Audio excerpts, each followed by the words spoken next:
जय श्री श्याम, राधे राधे। हमने अपने पिछली वीडियो में इस सीरीज़ के 50 क्वेश्चन किए थे। आज हम अपने आगे वाले क्वेश्चन करेंगे। तो अब आपका 51 क्वेश्चन क्या है? Question number 51 is what is the carbon percentage in medium carbon steel. अब इसमें हमें ये बताना है कि जो आपकी मध्यम कार्बन स्टील होती है उसके अंदर कार्बन का कितने प्रतिशत होता है। ठीक है, उसके लिए देखिए आपके पास 3 तरह की कार्बन स्टील होती है, जिसमें पहले वाली होती है आपकी लो कार्बन स्टील, दूसरे वाली होती है आपकी मीडियम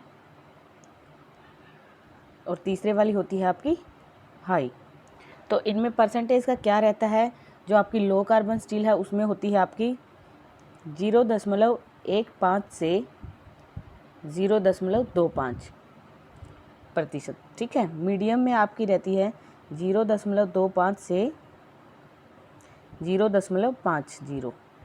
ठीक है, हाई में आपकी रहती है 0.5 से 1.5%।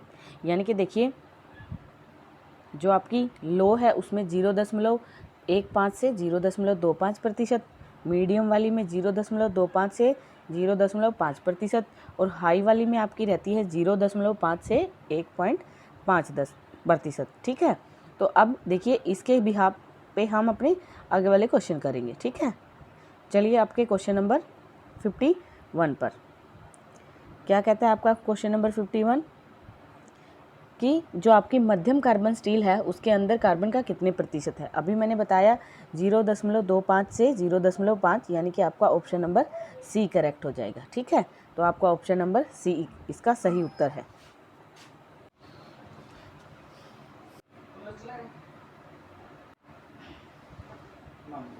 चलिए अपने question number 52 what is the carbon percentage in low carbon steel. जैसा कि मैंने आपको पहले बताया है लो कार्बन में कितना होता है 0.15 से 0.25, यानी कि आपका ऑप्शन नंबर बी इसका सही उत्तर है। ठीक है, चलिए अपने अगले प्रश्न जो कि आपका प्रश्न संख्या 53 यानी कि question number 53 what is the carbon percentage in high carbon steel.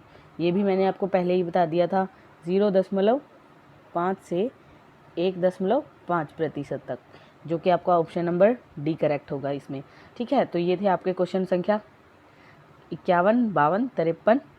अब चलिए अपने 54वें क्वेश्चन की तरफ। आपका 54वां क्वेश्चन आपको क्या कहता है? What is the ore of aluminium. इसके अंदर आपको एल्यूमिनियम का ओर बताना है। ठीक है, तो अब देखिए हेमेटाइट, मेलेटाइट, बॉक्साइट एंड लेमोनाइट, इन सभी में से जो आपका बॉक्साइट होता है वो होता है आपके एल्यूमिनियम का ओर यानी कि और वो कच्चा सब्सटेंस होता है जिसके अंदर से आप एल्यूमिनियम मेटल निकालते हो। ठीक है, तो वो क्या है? बॉक्साइट, यानी कि सी आपका करेक्ट हो जाएगा। ठीक है, किसी भी मेटल का ओर वो कच्चा एलिमेंट होता है जिसके अंदर से हम मेटल को किसी ना किसी प्यूरिफिकेशन मेथड से बाहर निकालें। ठीक है, तो एल्यूमिनियम का ओर क्या हो जाएगा? बॉक्साइट। तो आपका ऑप्शन नंबर सी करेक्ट हो जाएगा इसमें। चलिए अब अपने 55 क्वेश्चन की तरफ, जो कि है which property of a metal enable it by which it can be drawn out into wires. यानी कि जो आपकी धातुएं होती हैं उनकी कुछ विशेषताएं होती है जिनके द्वारा उनको पीट पीट कर पतली चादरों में और लंबी तारों के अंदर बदला जाता है। तो इसमें आपसे पूछा गया है जो आपकी धातु की किस अक्षमता के कारण ही उसको लंबी लंबी तारों में बदला जाता है, तो वो होती है तन्यता यानी कि डक्टिलिटी। आपका ए ऑप्शन करेक्ट हो जाएगा। इस प्रॉपर्टी के कारण ही आप अपनी धातुओं की वायर्स को देख पाते हैं। ठीक है, तो ए ऑप्शन करेक्ट हो जाएगा। अब चलिए 56 क्वेश्चन की तरफ। 56 क्वेश्चन क्या कहता है? Which among the following is an insulator. Insulator यानी कि कुचालक, वो ऐसे एलिमेंट होते हैं, ऐसे पदार्थ होते हैं जिनके अंदर से आपकी विद्युत धारा प्रवाहित नहीं की जा सकती, यानी कि करंट प्रवाहित नहीं होता। अब देखिए आप सभी ने अपने घरों में देखा होगा कॉपर की वायर होती है, एल्यूमिनियम की होती है और सिल्वर तो आपकी विद्युत का सबसे अच्छा सुचालक होता है। सिल्वर तो सबसे अच्छा सुचालक होता है। ठीक है, तो ऊपर वाले तीनों तो आपके क्या हैं? सुचालक है। आपको बताना क्या है? कुचालक। तो बचा क्या भाई आपके पास? डी, जो ये होता है ना मिका, MICA मिका, ये आपका इंसुलेटर का काम करता है, यानी कि कुचालक का काम करता है। इसके अंदर से विद्युत धारा आसानी से नहीं प्रवाहित की जाती। ठीक है, तो 56वें का आपका ऑप्शन नंबर डी करेक्ट। अब चलिए अपने क्वेश्चन नंबर 57 यानी कि 57वें प्रश्न पर। आपके 57वें प्रश्न में क्या है, which rubber is used as insulator for the power cable and control wire. अब जो आपके घरों में वायर्स वगैरह यूज़ होती हैं और कंट्रोल वायर्स जो हम यूज़ करते हैं उनके ऊपर आपने देखा होगा एक रबड़ की कोटिंग होती है। वो कौन से रबड़ की होती है, वो वही होती है आपके सिलिकॉन की, यानी कि ऑप्शन नंबर सी करेक्ट हो जाएगा इसमें। ठीक है, तो वो सिलिकॉन रबड़ की होती है। अब चलते हैं अपने अगले प्रश्न की तरफ। देखिए अपने 58वें प्रश्न में क्या है, which alloy steel is use to make permanent magnet. Permanent magnet का मतलब होता है स्थायी चुंबक। स्थायी चुंबक बनाने के लिए इन चारों में से हमें किस अलॉय स्टील का यूज़ करना पड़ता है, और वो होता है भैया आपका कोबाल्ट स्टील, यानी कि आपका option number D. Cobalt steel आपकी एक ऐसी एलिमेंट है जिसके अंदर से अगर आप करंट प्रोवाइड करवा दो तो वो आपकी परमानेंट मैग्नेट में बदल जाती है, यानी कि स्थायी चुंबक में बदल जाती है। तो 58वें का होगा आपका ऑप्शन नंबर डी। चलिए अब अपनी प्रश्न संख्या 59 यानी कि 59 क्वेश्चंस पर चलते हैं। Which insulator is used in over headlines. अब देखिए हेडलाइंस के अंदर हम किस प्रकार के रबड़ का यूज़ करते हैं इंसुलेटर को के रूप में, तो इसके ऑप्शन देखिए कहाँ हैं, मिक्का, रबड़, पीवीसी, पोरोसिलीन। अब देखिए इस क्वेश्चन में क्या है, जो हेडलाइंस में आपका इंसुलेटर यूज़ किया जाता है वो होता है पोरोसिलीन, यानी कि आपका ऑप्शन नंबर डी करेक्ट हो जाएगा इसके अंदर। ठीक है भाई, चलिए अपनी नेक्स्ट क्वेश्चन यानी कि क्वेश्चन नंबर 60 की तरफ। अब इसमें भी आपको एक इंसुलेटर का ही नाम बताना है जिसका यूज़ करके हमें क्या बनाने होते हैं, स्विचेज़, यानी कि which insulating material is used for making switches, यानी कि स्विचेज़ को बनाने के लिए कौन सा इंसुलेटिंग मटेरियल यूज़ होता है, वो होता है भैया आपका बेकेलाइट, यानी कि ऑप्शन नंबर सी करेक्ट हो जाएगा आपका इसके अंदर। तो ये थे आपके up to 60 question. Now we are doing the next question. अब हम अपने आगे वाले प्रश्न करते हैं। अब देखिए 61 क्वेश्चन में क्या कहता है, What is the name of property of an insulation that should break down or puncture on application of high voltage? अब इसमें क्या पूछा गया है, प्रतिरोध का वह गुण क्या है जो उच्च वोल्टेज आने पर टूट जाता है, तो वो होता है भैया आपका डाई इलेक्ट्रिक स्ट्रेंथ, यानी कि परावैद्युत। तो आपका ऑप्शन नंबर कौन सा करेक्ट हो जाएगा इसमें, ऑप्शन नंबर ए करेक्ट हो जाएगा भैया आपका डाई इलेक्ट्रिक स्ट्रेंथ। अब चलिए अपने अगले प्रश्न यानी कि प्रश्न संख्या 62 पर। Which alloy steel is used for making precious instrument. Precious होता है कीमती, यानी कि हमें वो बताना है कौन सी अलॉय जो है वो प्रीसियस यानी कि कीमती उपकरणों को बनाने में यूज़ होती है, वो होती है आपकी इनवार स्टील, यानी कि ऑप्शन नंबर सी करेक्ट हो जाएगा आपका इसके अंदर। कौन सा ऑप्शन करेक्ट होगा भाई, सी ऑप्शन, इनवार स्टील। ठीक है, तो चलिए अपनी नेक्स्ट क्वेश्चन की तरफ, जो कि है question number 63। Which steel is used for making file and cold seal chisels, यानी कि आपकी जो छेनी और रेती होती है उनको बनाने के लिए कौन सा स्टील यूज़ होता है आपका हाई कार्बन स्टील यूज़ किया जाता है, यानी कि ऑप्शन नंबर सी करेक्ट हो जाएगा। कौन सा यूज़ होता है, high carbon steel.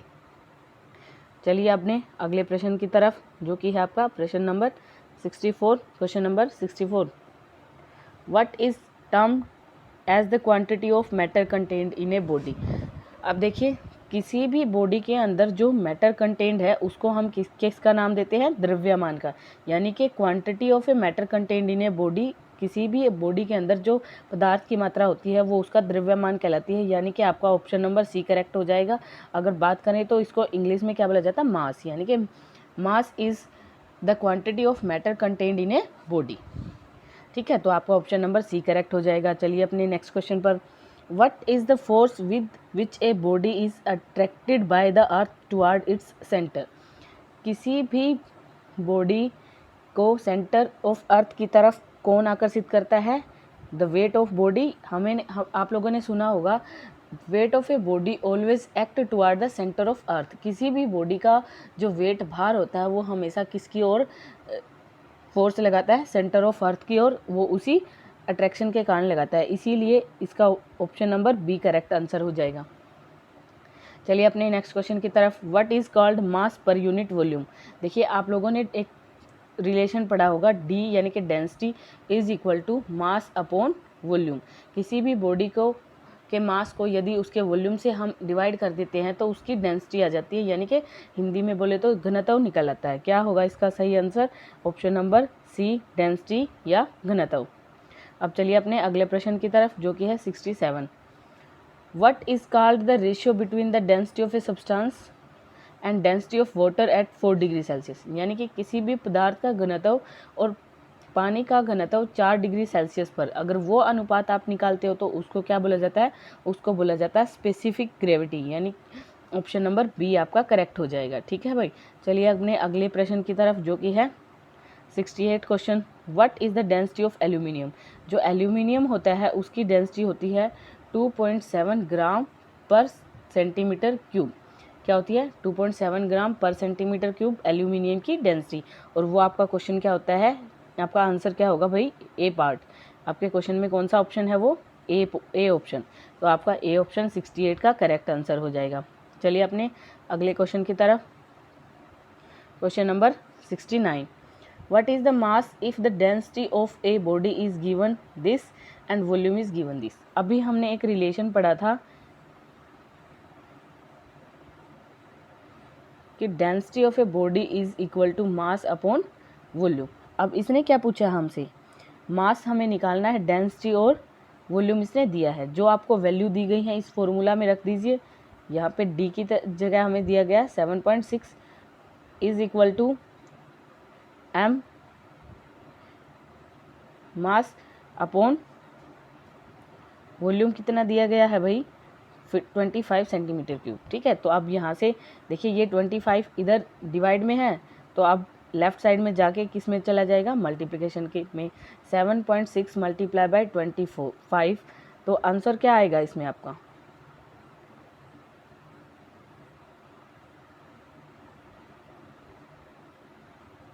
Seven 7.6 multiply by 25। जब आप 7.6 को 25 से मल्टीप्लाई करते हैं तो आपके पास क्वेश्चन आंसर क्या आएगा भाई?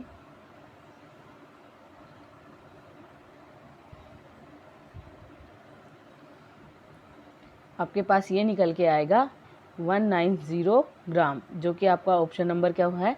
ए। तो आपका मल्टीप्लिकेशन के बाद क्या आंसर आएगा? मास 190 ग्राम, जो कि ऑप्शन नंबर ए है। तो आपका 69 का ऑप्शन नंबर ए करेक्ट हो जाएगा। ठीक है भाई, चलिए अपने नेक्स्ट क्वेश्चन की तरफ, जो कि है आपका question number 70। What is the specific gravity of the solid. अब आपको specific gravity of A solid निकालनी है। If the density of solid is given 19.5 ग्राम पर सेंटीमीटर क्यूब। आपने पढ़ा था अभी थोड़ी देर पहले कि जो स्पेसिफिक ग्रेविटी होती है वो क्या होती है? रेशियो ऑफ स्पेसिफिक ग्रेविटी, ऐसे स्पेसिफिक जी से ग्रेविटी, वो होती है density of object divide by density of water at 4 degree Celsius. और जो ये density of water at 4 degree Celsius होती है वो आपकी होती है लगभग 0.99 ग्राम पर सेंटीमीटर क्यूब, यानी कि इसको अप्रोक्सीमेटली 1 ग्राम पर सेंटीमीटर क्यूब के इक्वल रखा जाता है। तो वाटर की डेंसिटी तो क्या हो जाएगी? 1 ग्राम पर सेंटीमीटर क्यूब हो जाएगी। तो अब आपको क्वेश्चन नंबर 70 यानी कि क्वेश्चन 70 में क्या दिया गया है? ऑब्जेक्ट की डेंसिटी 19.5 ग्राम पर सेंटीमीटर क्यूब दी गई है। इसको जब आप वाटर की डेंसिटी यानी कि जो क्या होती है 1 ग्राम पर सेंटीमीटर क्यूब होती है से डिवाइड करोगे तो आपकी स्पेसिफिक ग्रेविटी निकल आएगी। और 1 से अगर आप किसी भी चीज़ को डिवाइड करोगे तो वो एज इट इज़ निकल आएगी। तो जो 19.5 है वही आपकी क्या हो जाएगी? स्पेसिफिक ग्रेविटी, जो कि आपका ऑप्शन नंबर सी नहीं, ऑप्शन नंबर डी करेक्ट हो जाएगा। इसमें आपका ऑप्शन नंबर क्या हो जाएगा भाई? डी करेक्ट हो जाएगा, जो कि है 19.5। ठीक है, तो ये आपका ऑप्शन नंबर डी 70 का राइट आंसर हो जाएगा। ओके, आज हम अपने क्वेश्चन नंबर 70 तक ही करते हैं। बाकी जो क्वेश्चन आपके बचे हैं 71, 72 अप टू 75 वो इसी तरीके से हैं, उनको निकालने की कोशिश कीजिएगा। अगर नहीं होते हैं तो हम उनको अपनी नेक्स्ट वीडियो में कंप्लीट करेंगे। मुझे उम्मीद है ये सब क्वेश्चंस आपको समझ में आ रहे होंगे। अगर कोई क्यूरी है तो कमेंट बॉक्स में ज़रूर कमेंट डालें। Okay, thank you and have a nice day.